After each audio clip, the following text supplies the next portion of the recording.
been here to review the situation, the security situation here. As you're aware, there is an ongoing operation uh, to deal with security challenges, especially banditry and livestock rustling in northern Rift Valley, including Turkana County.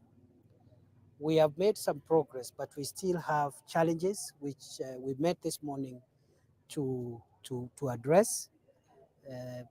As you're aware, last year we did give money to train, equip, and deploy additional NPRs for Turkana.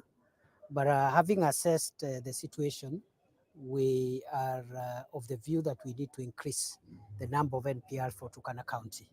And therefore, I have asked the security team to work with other stakeholders and ensure that we add the number of NPRs within Turkana County by 468, which will be spread across the areas where we still have problems. We still have problems in Turkana East, parts of Turkana South, Loima, and also in our border with South Sudan, the Nadapa area, and also in the north, we still have issues, a little different in Kibish area and Todonyang. So we will make that intervention. Secondly, we are also going to increase the number of administrative units so that we can have um, government security enforcement infrastructure closer to the people. I have asked the county security team again to supervise a public participation exercise and generate proper minutes, working together with the political leaders so that we can have more units for this area. Number three, there are some administrative units which were gazetted but are no longer are not yet operational. We already operationalized Lokichogio sub-county, and now we are finalizing the operationalization of Suguta, Aro, and Okiriama, and I'll be back hopefully in the next 1-2 weeks to make sure that we start the process of operationalizing the remaining sub-counties, and we are going to agree with the political leaders how to go about that, including where there is no infrastructure. We want CDF to support us to finalize the infrastructure for the offices for our officers so that to enhance the situation here. As I have said, there have been some progress, but still we are experiencing challenges. Uh, in the last 6 months, 6,800 livestock has been stolen from Turkana County by criminals who are suspected to be coming from neighboring county. And out of the 6,800, we have recovered 5,600, 1,200 livestock, heads of cattle and camels are outstanding. I have directed the county security and intelligence team to look for the remainder of the livestock, recover it, and hand it over to their owners. Already we've had recoveries, including early this week. I think 1-2 months ago, we even recovered a huge number, 2,000 of the goats and sheep, which were handed over to their owners. But still, we want 100% recovery. The key solution to this problem will be the complete suppression of banditry. As you're aware, our officers are doing their best, and the government is supporting them by modernizing their equipment because we do not want to have casualties among law enforcement officers.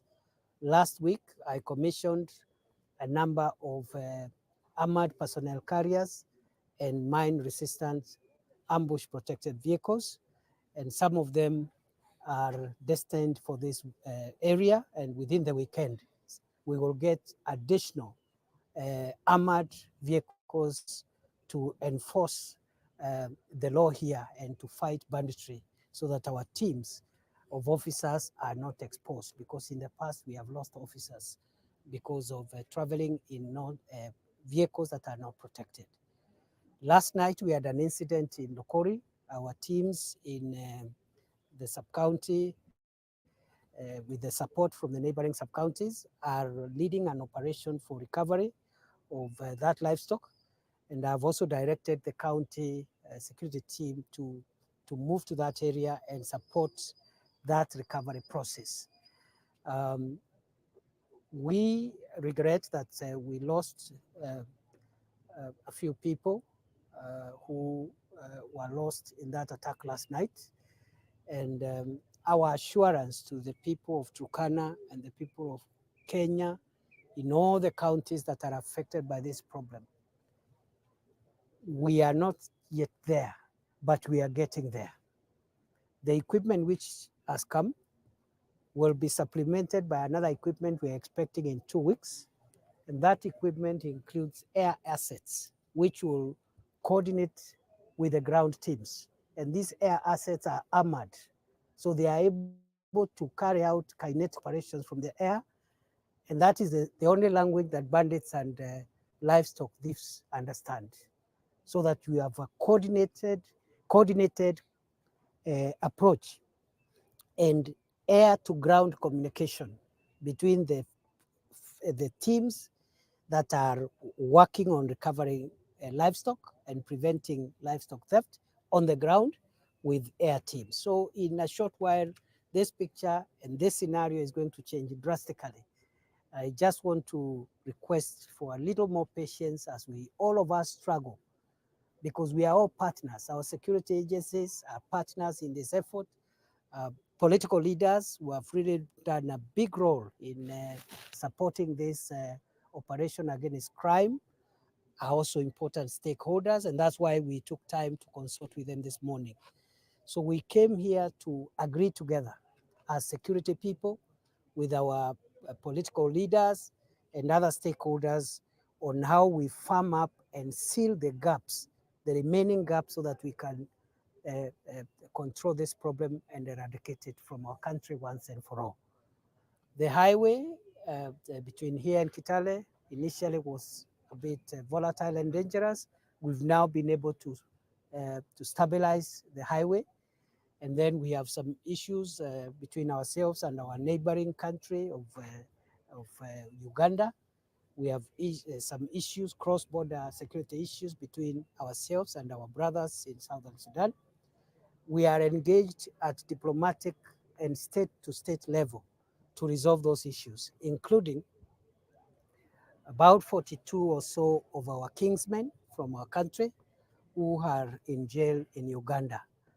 The negotiations are at an advanced stage, and we are expecting in the next 2 months or so, the president of Kenya, the president of Uganda will be in this region with a view to having a general resolution on the cross-border problems we have.